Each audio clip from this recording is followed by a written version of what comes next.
Ang ikaapat na wika, pakikiisa ng nagkatuwang taong Diyos sa mga tao. Ito'y isang panaghoy ng paghihirap. Diyos ko, bakit mo ako pinabayaan?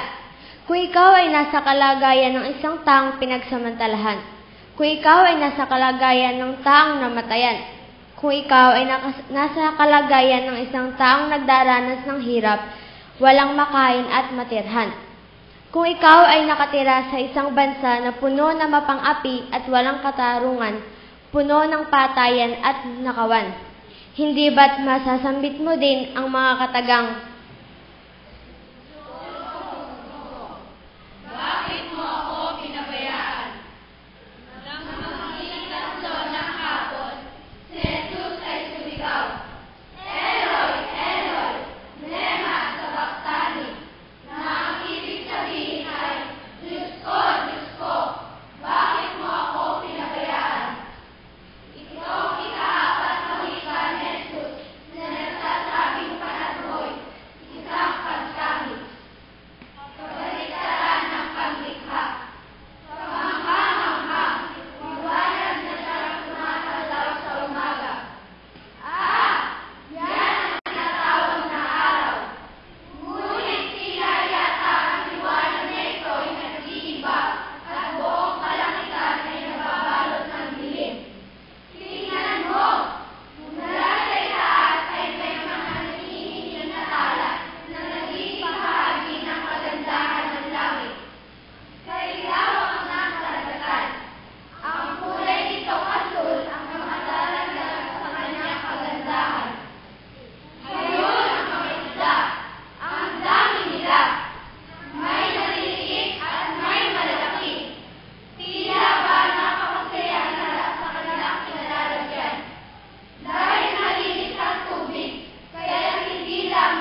tahimik ang ating buhay. Kung pwede lang, sana'y walang ihawan. Kung pwede lang, please naman. Kung pwede lang, sana'y walang tampuhan. Kung pwede lang, tayo ay magbigayan. Kung pwede lang, tayo ay magkakawalan. Kung pwede lang, please naman. Ang buhay natin sandali lamang. Kailan kukunin ay di natin alam. Puno ng galit ay sayang na sayang. Pwede lang, magmakalan na lang. Ito ang aking dating at pakiusap. Ito ang aking dalangin at pangarap. Kung pwede lang, oh please naman. Kung pwede lang, please naman. Kung pwede lang, please naman.